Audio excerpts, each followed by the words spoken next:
Welcome back to a very special episode of Honored Madman, and today we're going to be talking about the omenkillers. And I know longtime viewers of the channel may think, oh, you've talked about them before. And it's true, one of my earliest videos was about the perfumers and, by association, the omenkillers. But I've never went into detail about what makes them such tragic individuals. So that's what we're going to be doing today. We're going to explore the origins of the omenkillers. So we all know the omenkillers. Second coming of the Capra demon, wear masks to mock their prey. A propensity to get high on their own supply, enjoy making weapons from the horns of their fallen foes. Pretty cool guys if you ask me. And at first glance, the lore paints a pretty nasty picture of who these guys were. However, I think that they're egregiously misunderstood, and that they got screwed over by the Golden Order just as much as anybody else. Maybe even more so. Like all perfumer-related enemies, they trace their origins back to the famous Elden perfumers, who once held respected roles as apothecaries and healers. They also jealously kept the art of perfuming to themselves, well until the Shattering Wars happened, after which the art of perfuming became pretty widespread across the lands between. At some point, presumably during the early days of perfume enjoyment, these over-adorned alchemists would come across the thing that they are most associated with by the events of the game. So it's unknown when exactly they came across the multifaceted, mysterious Miranda flower, but they soon developed an almost symbiotic relationship with these sprouts. Some perfume enjoyers even appear to worship the Miranda sprouts, at least the giant ones, as gods of some kind. This new relationship would of course result in an overabundance of Miranda sprout powder that could now be used in their various different perfumes. And the adaptability of the Miranda sprout was something to behold. I mean, stick one of these anywhere and it sort of just retains the natural elements of the environment and becomes like a unique version of the flower. The capital perfumers were also given a fort in the Altus Plateau where they could cultivate their ingredients and run their experiments, i.e. heal the afflicted, which probably just meant the removal of whatever they considered was afflicted and then calling it a day. But at least they got you high first, as evidenced by their little incense pipe that they carry. At least that's what it implies to me. Although the fumes that come out of that thing probably knock people out as opposed to just making them feel relaxed. Or if they're on the battlefield, then the incense probably perks people up and makes them fight harder. At the end of the day, the perfumers did just start off as a loose band of like-minded scientists and alchemists who were brought together due to their devotion to the Golden Order. Although them also being a part of the social elite at the time, along with being revered as doctors and healers, probably led to their ego to grow out of check. As it stands though, they were clearly people who stood to gain off of the current status quo, who enjoyed their elevated positions in the divine society, and I mean some of them even did have noble intentions, as we see with the traveler's perfumer's garb. That particular perfumer dedicated their life to finding a cure for all afflictions, including misbegotten, omen, and demi-human. And to accomplish this end, she planned to walk the earth like Jules Winfield from the end of Pulp Fiction, healing and curing any of those she came across.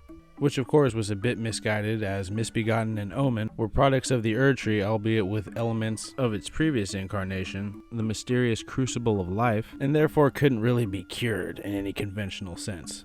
In fact, the only way we know about omens being cured is when they have their horns removed at birth. Most infant omens, of course, die from this, and I imagine it's a similar, albeit probably much more painful process for misbegotten, since they've got all those feathers, horns, tails, wings.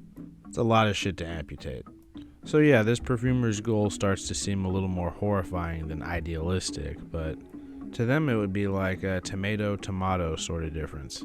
So even the noblest perfumers were out there trying to cure things that weren't even afflicted with anything, which is pretty typical for those indoctrinated by the Golden Order. However, when the Shattering rolled around, their elite status within Lendel's society came back to metaphorically bite them in the ass. The capital perfumers were then given leadership roles within Lendel's army. They also received ornate shields as a symbol of their new positions. In battle, they often used their perfumes to empower the soldiers under their command to fight harder and stronger than humanly possible, which directly contributed to the theory or the conclusion that perfumer-led regiments fought harder than non-perfumer-led regiments. And at the beginning of the Shattering conflicts, they, like all servants of the Erd Tree, were prohibited from using fire, although this would change as the wars dragged on, where this ban on fire was permanently lifted. This sort of opened up the floodgates in a way, and it allowed the perfumers to come up with a variety of fire-based offensive perfumes to be used on the battlefield. It was around this time during the war that the perfumers decided that it was time to start teaching their soldiers the use of offensive perfumes such as Spark Aromatic. This was done in an effort to give the perfumers an advantage in battle. This, of course, would also bite them in the ass when the horrors of war started to take their toll on the perfumers themselves. Some of them even began imbibing their own spices, likely as a way to numb them to the horrors they were forced to witness and commit on the battlefield.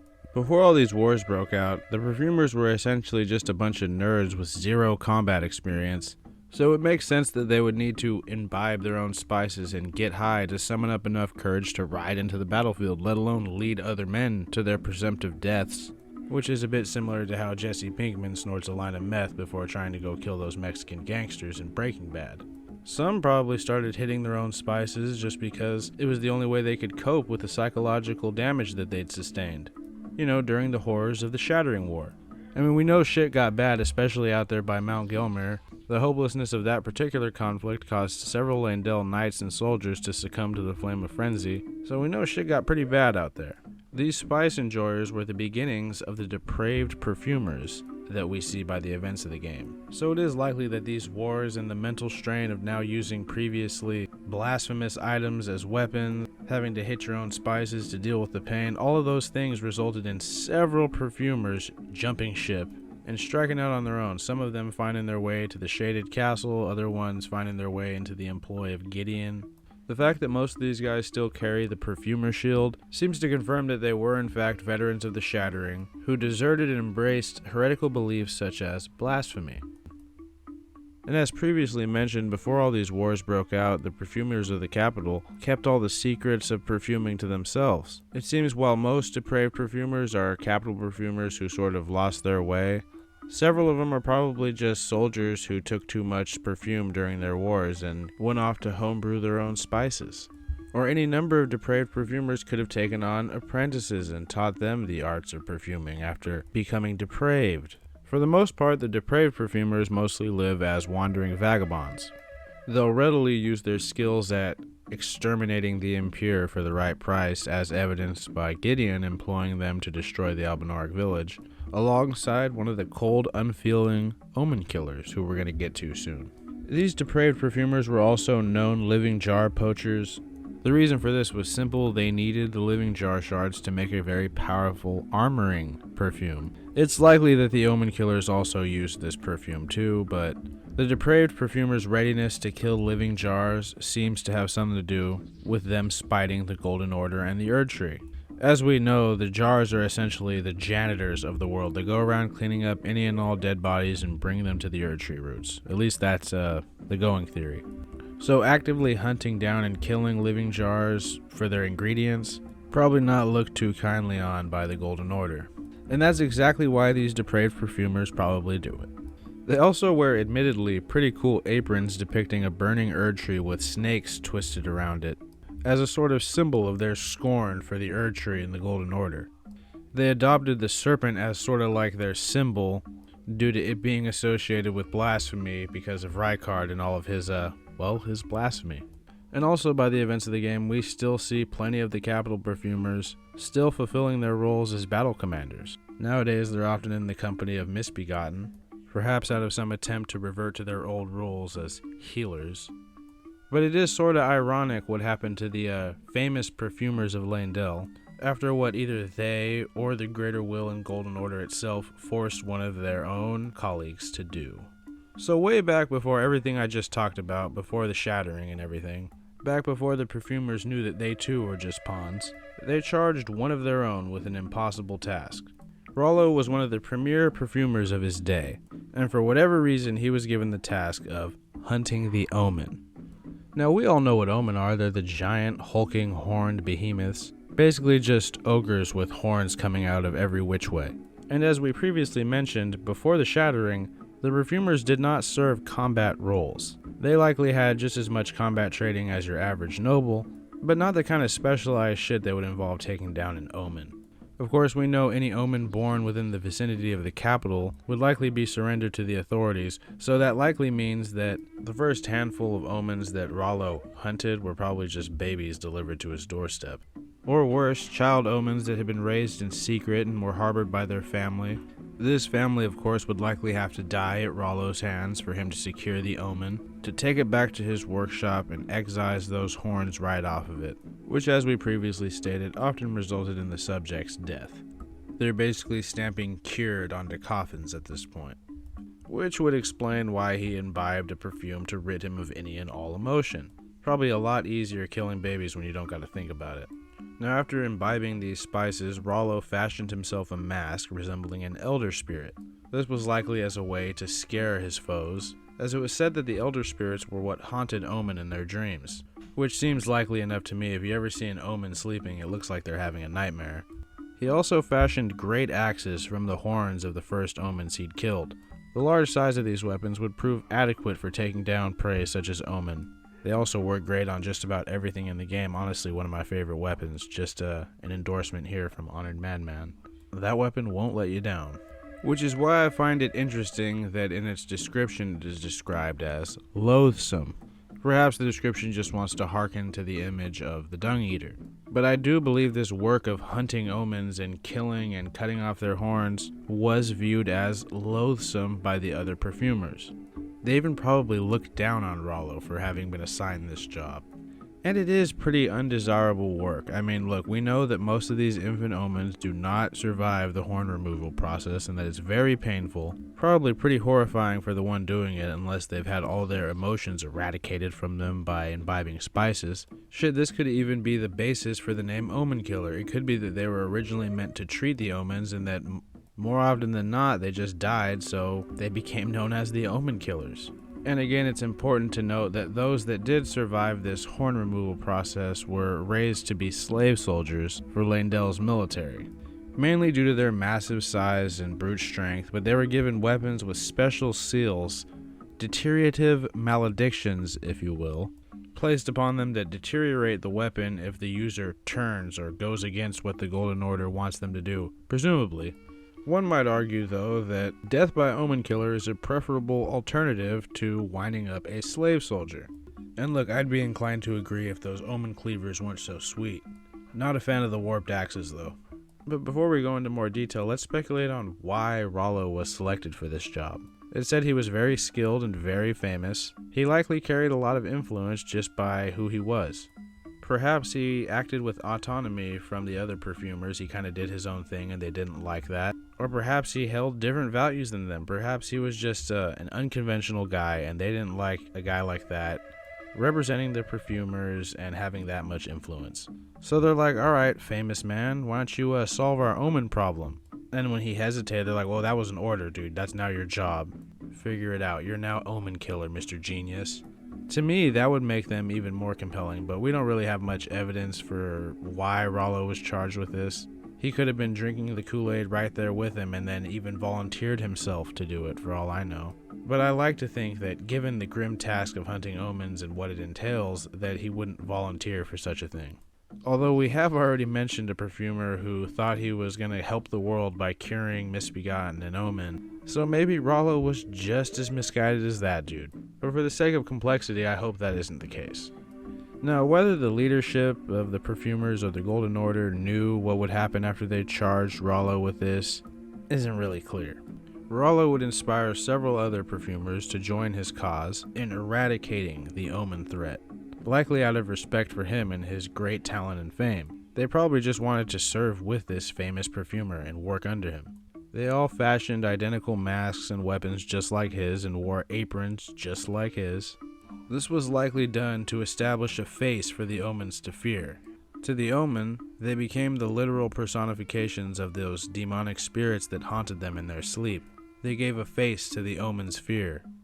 In a way, they formed their own sub-order within Laendel's hierarchy. Some of these perfumers probably joined Rollo out of disgust for what the Golden Order had charged him with, so that he wouldn't have to bear this burden alone, because it was indeed an impossible task. They all imbibed the same spice that he had that rid him of all his emotion. It was probably a part of their rite of initiation, like the final step or something. That would make sense to me. We don't know a lot about their traditions or rituals, but that would make sense to me. One interesting thing about the Omenkiller's uniform is its unique gold chain adorned with horn emblems. Yet another symbol of the grim duties they had to carry out. And you might be wondering, how did these omen killers even hunt their prey? I mean, omens were much larger than the average omen killer, and they can prove to be fierce fighters, swinging those weapons rather wildly, jumping up in the air, breathing wraiths. And sure, the omen killers had their own advantages, like being able to turn into Metal Mario, but their biggest advantage was psychological. I mean, think about it. The omen killers roll in, wearing masks that look just like the demons that haunt omen in their sleep, wielding weapons made out of severed omen horns, probably mostly baby omen horns. And not only that, but the omen killers likely had access to a wide variety of spices and perfumes that could cause hallucinations. I mean, I'm of course just speculating here, but surely they would have access to that. If they're able to brew enough spices together to create like a serum that turns you metal, I'm almost certain they'd be able to whip up something on the hallucinogenic side. But of course, that's just speculation. But it's quite clear that the omen killers used the psychological aspect of their attire and weapons and perfumes at their disposal to scare the living shit out of the omens they were hunting.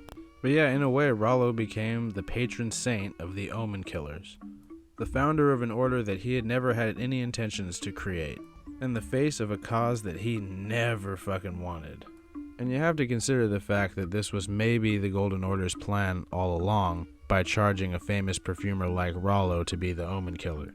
They knew others would flock to his cause, and that of course he would accept them because he needed help with this impossible fucking task.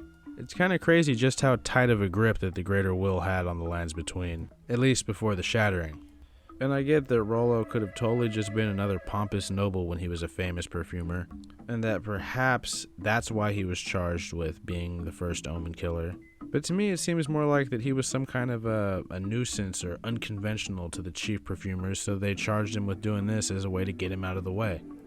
That's a way cooler narrative to me, honestly. Cool, hip perfumer gets charged with impossible task because he pisses off the previous generation of him. I don't know, I like that more than him being just another asshat.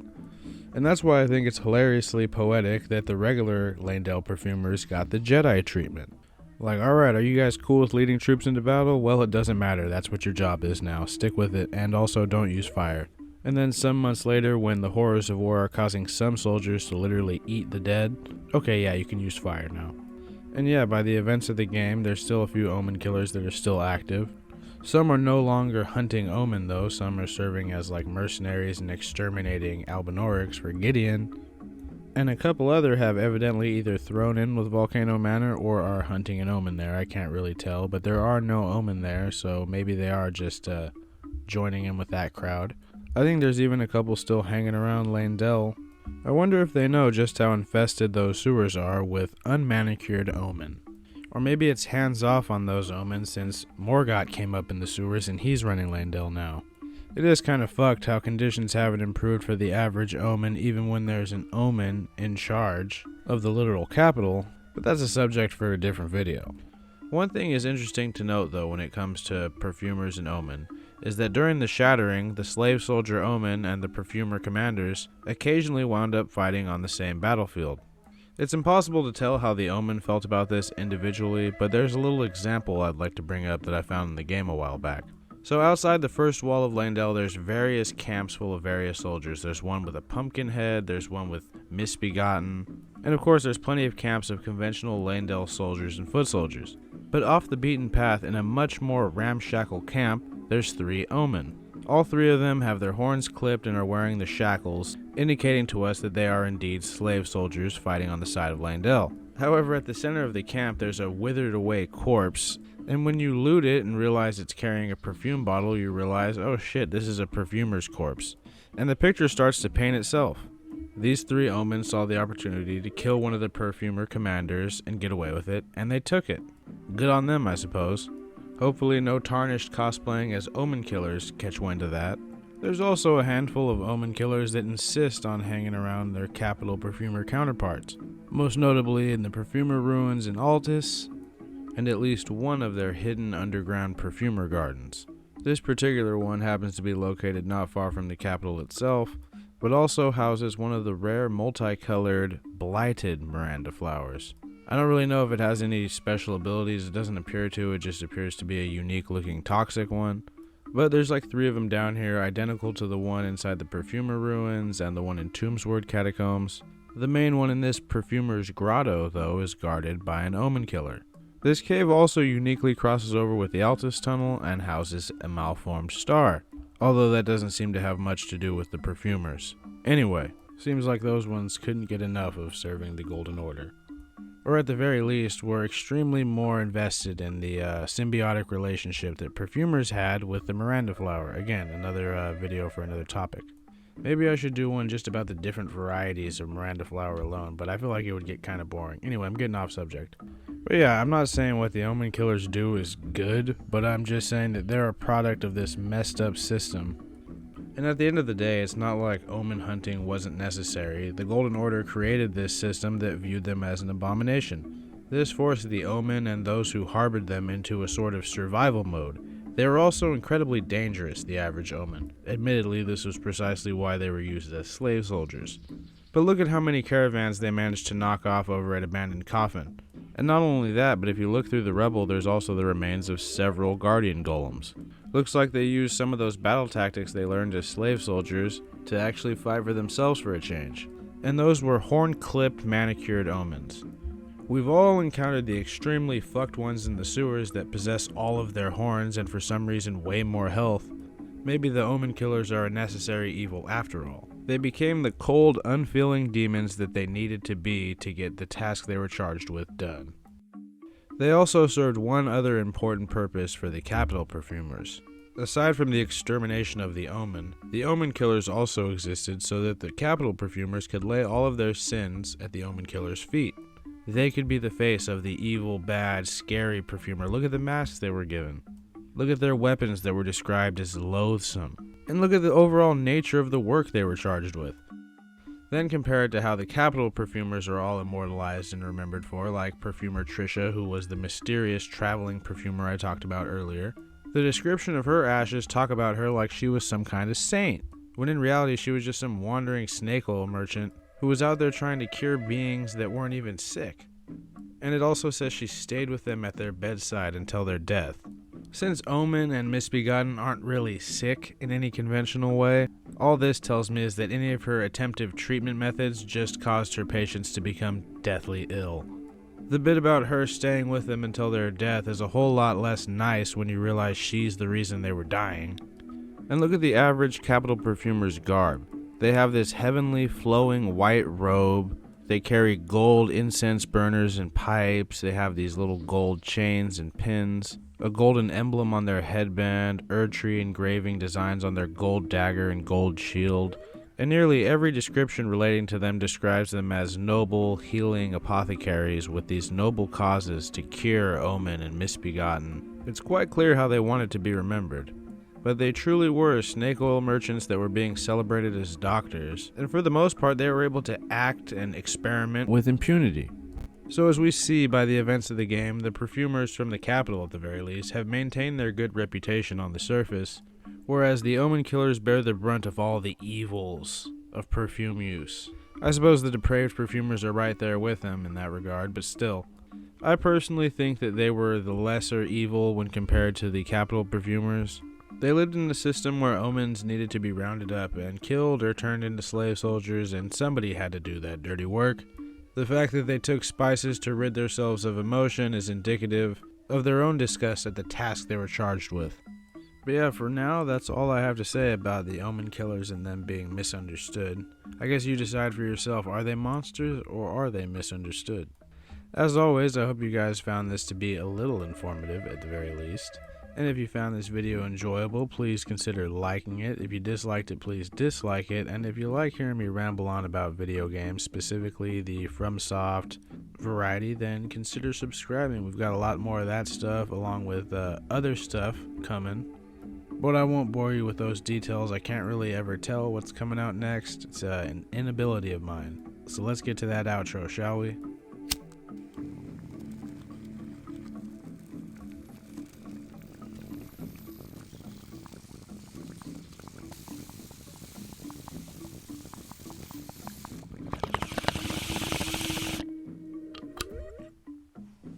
I'm still mad at myself for not using any Dagoth air clips in my Burn All video. Specifically, the how can you kill a god? Like, how did I miss that?